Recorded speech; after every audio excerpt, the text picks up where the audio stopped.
The alarm clock reads 3:17 a.m. Not 3:15, not 3:30 to 3:17, like the universe wanted me to know this wasn't random. This was the fourth straight night of staring at the ceiling, and let me tell you something about 3 a.m. It's the hour when every fear you've been dodging during daylight suddenly has a front row seat in your mind. The room is dark. Not the romantic, peaceful kind of dark. The suffocating kind, where silence becomes so loud it presses against your eardrums. My coffee from yesterday evening is still sitting on the desk, stone cold, that thin film on top that tells you it's been abandoned too long. Next to it, the stack. The stack of bills I've been rearranging for 2 weeks, pretending if I shuffled them into a different order the numbers would somehow change. And underneath the bills, the email. The one that came at 4:42 p.m. yesterday afternoon. We regret to inform you that we've decided to move forward with another candidate. I've read it 7 times. Still hits the same way every time. Here's the thing nobody tells you about making life-altering decisions: the hardest part isn't the risk. It's the silence in between. I'm standing at a crossroads right now: stay in the job that's slowly hollowing me out but pays the bills, or step into something new that has 0 guarantees. No safety net. No 5-year plan. Just a quiet, persistent nudge in my spirit that I can't explain and can't shake. And every night this week, I've lain here asking the same question: God, is that you, or is that just wishful thinking dressed up in spiritual language? I'm afraid of getting it wrong. I'm afraid of disappointing Him. I'm afraid that my inability to hear clearly means my faith is broken somehow, like maybe I missed a turn somewhere and now I'm just wandering around in the wilderness of my own confusion while God watches from a distance, waiting for me to figure it out. Maybe you know this place. Maybe you're there right now, your own 3 a.m., staring at your own ceiling, asking your own version of the question: God, where are you in all of this? Because it's one thing to trust God when the path is lit. It's another thing entirely to trust Him when you can't even see your own feet.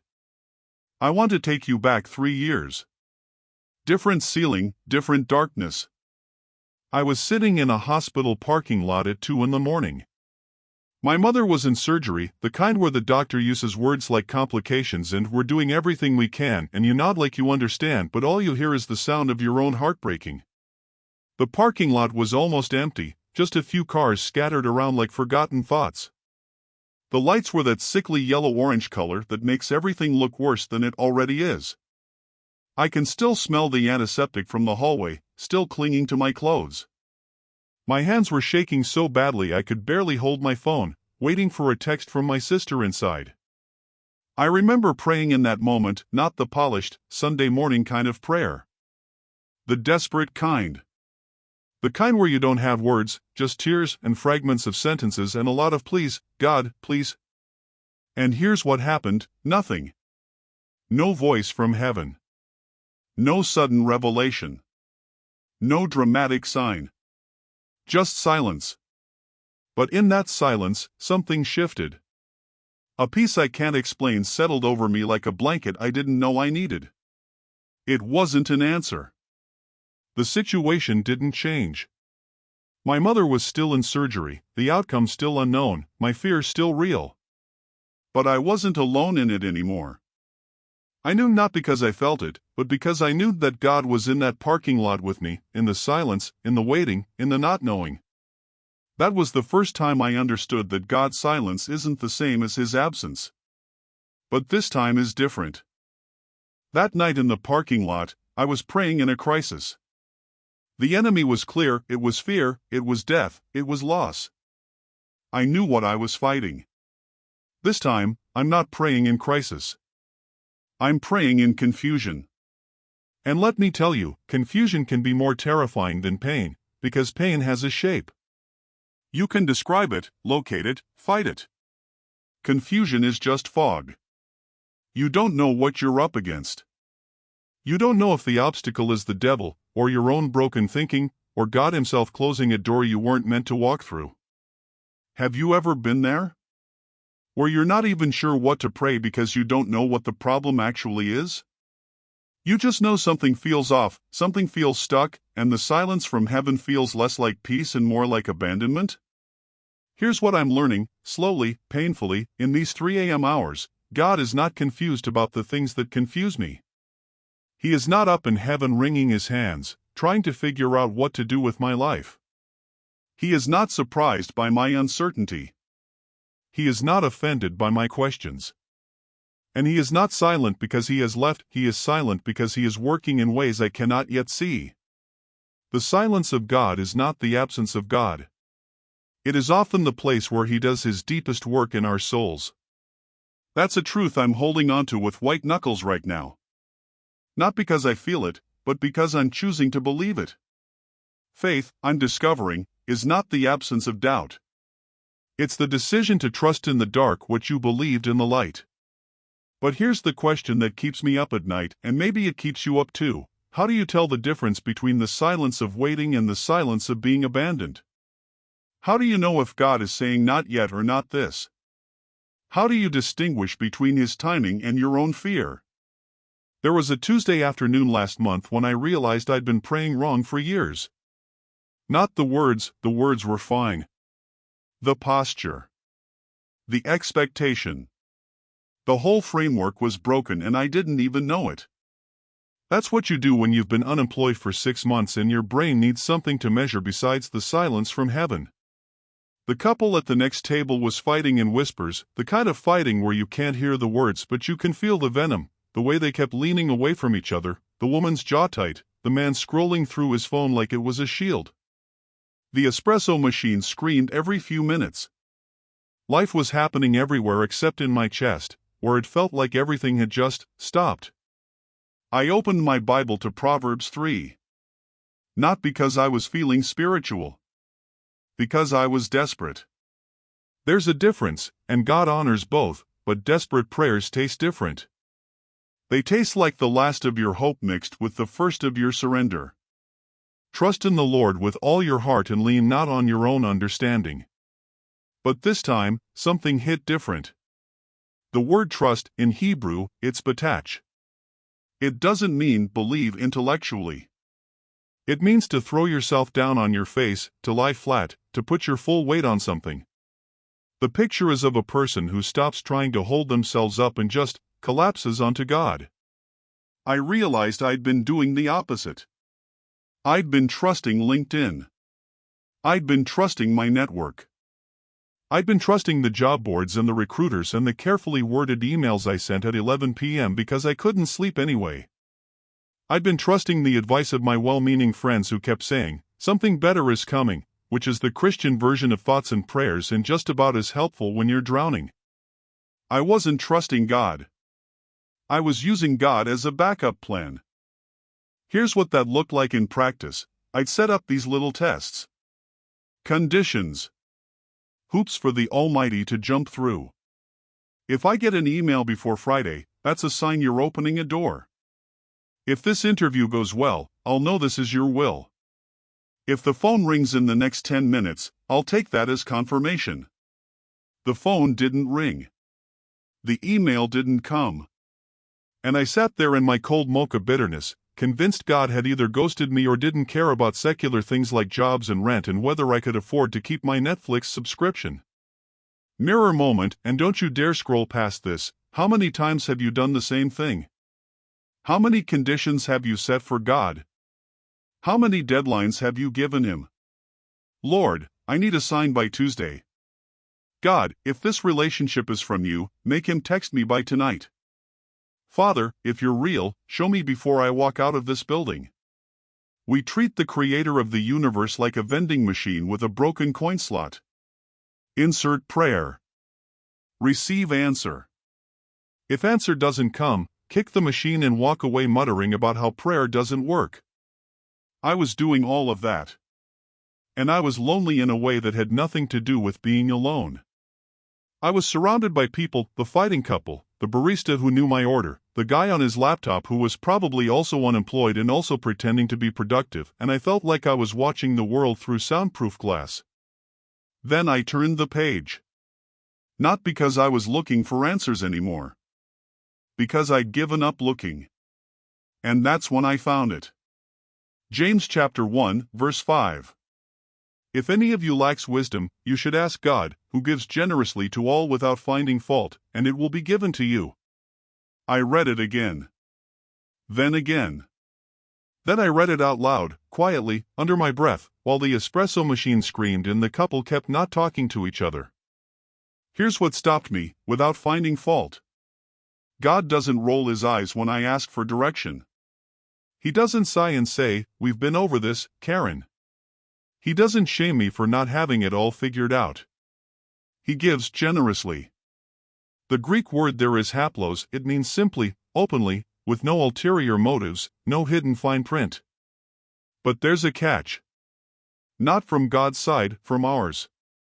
The next verse says we have to believe and not doubt.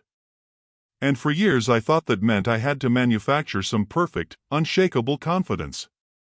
Fake it till I make it, Faith Edition. That's not what it means. The word for doubt there is diakrino. It means to be divided, to waver between two opinions, to be in a state of internal civil war. And I realized that was exactly my problem. I was praying with one hand open to receive and the other hand clenched around my backup plans. I was asking God to lead while keeping Google Maps open just in case. I wanted His will, but I also wanted veto power. I wanted His timing, but I kept checking my watch. POV, you're telling God you trust Him while your browser history shows you've applied to 17 jobs in the last 3 hours and you've calculated exactly how many months your savings will last and you've already drafted the email you'll send to your landlord if things don't turn around by the 15th. That's not trust. That's anxiety with a thin coating of Jesus. The breakthrough came when I stopped asking God for the answer and started asking for wisdom to recognize the answer when it came. Because here's what I wasn't ready to admit: God had been answering. Just not in the package I'd ordered. Not on the timeline I'd specified. Not through the channels I'd pre-approved. I wanted a job offer. God was trying to give me patience. I wanted an open door. God was trying to give me discernment to see that some closed doors are actually protection. I wanted clarity about the future. God was trying to give me trust for the present. And that's when I understood something I now call the pace of grace. It's the rhythm God works in, unhurried, unforced, never late, never early, never panicked. This morning, I woke up and did something I've never done before. I stopped asking God what to do, and started asking Him who He wanted me to become in the process. 5:47 a.m. The light was that pale gray that hasn't decided if it's night or morning yet, slipping through the gap in my curtains like a question mark. I knelt beside my bed, not in some dramatic, movie scene way, but just kind of collapsed there, still holding my mug of tea, the one that says "World's Okayest Employee," which my sister got me 3 Christmases ago when I actually had a job to be okay at. The mug was warm. The floor was cold. And for the first time in weeks, maybe months, I felt something I'd forgotten was possible. Peace. Real peace. Not the kind that comes because your problems got solved. The kind that comes because you finally surrendered the need to solve them. I wish I could tell you some angel appeared or a supernatural voice thundered from heaven. It didn't. It was quieter than that. It was the absence of the anxious buzzing that had been living in my chest since the layoff. It was my shoulders dropping 2 inches. It was realizing I'd been holding my breath for 6 months and I could finally exhale. Here's the mirror moment, and I need you to really hear this, because I almost missed it myself. Maybe you've been so focused on finding the right answer that you forgot God is using this very confusion to shape your heart. Maybe the waiting isn't punishment. Maybe it's formation. Maybe God isn't withholding direction, He's developing your discernment. And discernment doesn't grow in a classroom. It grows in a waiting room. I used to think discernment was a skill you could master. Like learning Excel or figuring out how to make sourdough during lockdown. Get the formula right, input the variables, output the answer. But that's not what it is at all. Discernment is a relationship you cultivate. It's not about getting better at decision-making, it's about getting closer to the decision-maker. Think about it like this. A child recognizes her mother's voice in a crowded airport, in a screaming stadium, in a noisy supermarket, not because that voice is the loudest one in the room, but because she's been hearing it since before she had words. Since before she had ears. Since the womb, when that voice was just vibration and warmth and the muffled rhythm of love. She doesn't analyze the pitch or run it through a filter. She just knows. That's home. That's safety. That's the one who feeds me, holds me, sees me. That's what discernment is supposed to look like for us. Not a spreadsheet of pros and cons with a thin Jesus veneer. Not analyzing signs like a spiritual detective. But knowing his voice because we've spent so much time pressed up against his heart that every other voice sounds foreign, even when it's loud, even when it's logical, even when it's dressed up in religious language and quoting Bible verses. Here's the truth I'm carrying now, and I want you to carry it too. Write this down somewhere. You will never recognize God's voice in the big decisions if you haven't learned to hear him in the small, daily moments. If you're not listening when he whispers rest on a Tuesday afternoon, you won't hear him when he says go or stay or wait at the crossroads. If you're not practicing his presence when you're folding laundry or sitting in traffic or standing in the cereal aisle, you won't have the sensitivity to discern his direction when everything is on the line.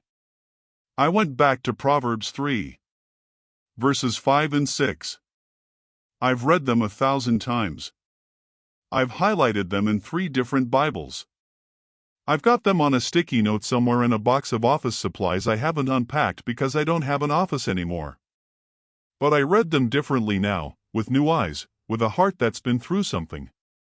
Trust in the Lord with all your heart and lean not on your own understanding. In all your ways submit to him, and he will make your path straight. I used to think lean not on your own understanding meant check your brain at the door. Don't think. Don't analyze. Don't use the intelligence God gave you.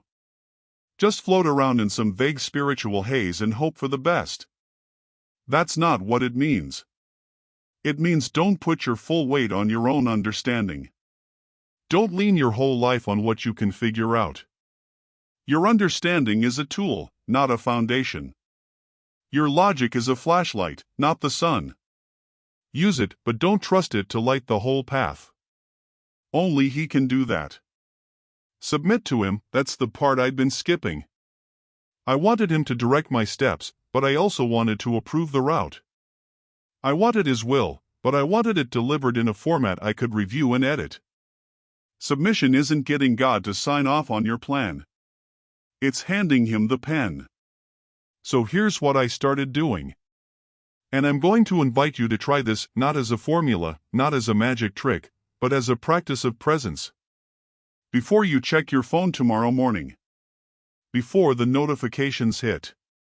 Before your brain starts scrolling through the to-do list and the anxieties and the what-ifs. Take 5 minutes. Just 5. And instead of asking God, what do I need to do today? Ask him this, what do you want to teach me today? See the difference? One question is about tasks. The other is about transformation. One is about getting through the day. The other is about growing through the day. One makes you an employee asking for assignments. The other makes you a child asking for wisdom. And now I want to pray with you. Not a polished prayer. Not a preacher's prayer. Just a real one, from one tired human to another, from someone who's still figuring it out, still waiting on some answers, still learning to trust. Father, I don't have this figured out. I'm coming to you with more questions than answers and more fears than I want to admit. But I'm done pretending I'm in control.